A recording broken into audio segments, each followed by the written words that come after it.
Hi, I'm Dave. I recently had my Altezza engine pulled apart because I was doing the 200,000 kilometer service on it. I documented all of that and you can find those videos on my channel, but one thing I didn't show you is how to replace these two hoses. I've seen these referred to as the hell hoses because of their location, so that's what I'm calling them too. I wish I'd known about this hose before I fitted my exhaust manifold, but I didn't, so here we are. Gonna try it without removing the exhaust manifold. Hopefully I can do it. This first bolt here actually came out pretty easily.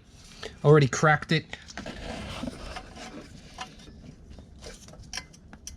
Oh, that sucked.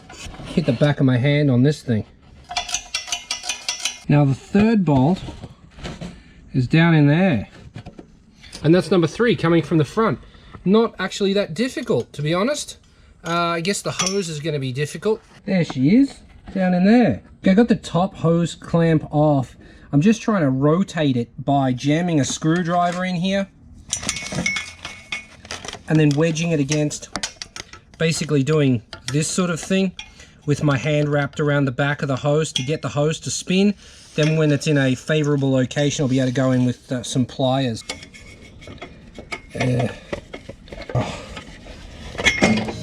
Oh, wonderful.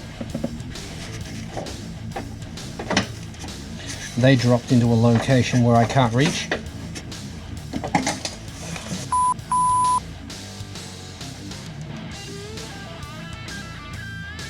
To do this, I'm actually having to walk the hose clamps up the hose as I slide the hose down. This absolutely sucks. Yeah, not having a good time, but that's how I'm doing it. And it's off. Now I've got to pull it out of there with something. Probably a pair of pliers. If they just used worm drive clamps, this would not have happened. You wouldn't have to do this. You could just loosen the clamps right off. There we go. Oh, horrible. All that for this tiny little bit of hose.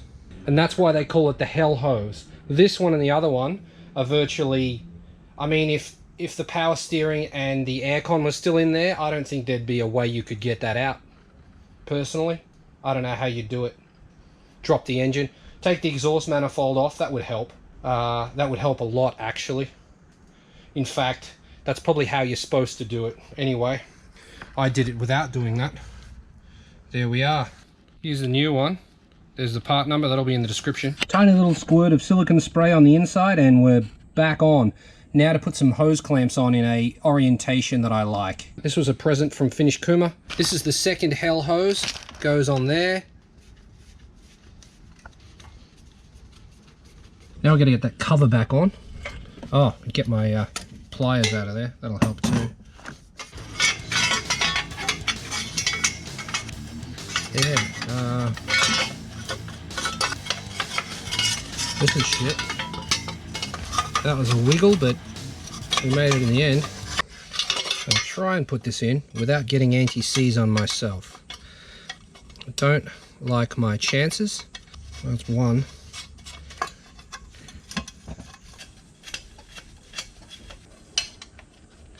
I dropped it, caught it, and it's in the hole. Oh yeah, just cabling. You have to have your GoPro plugged in, otherwise it will go flat.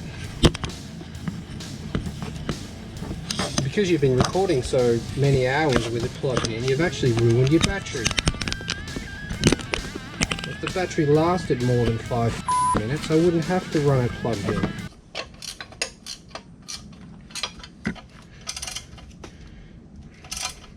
That's done up. Oh yeah, that's great. That's what I wanted to do. And that's in. Done. 2 hoses replaced. The hell hoses. Now if you check out this video, you can see how I managed to get the car disassembled enough to get my arms in there to do that.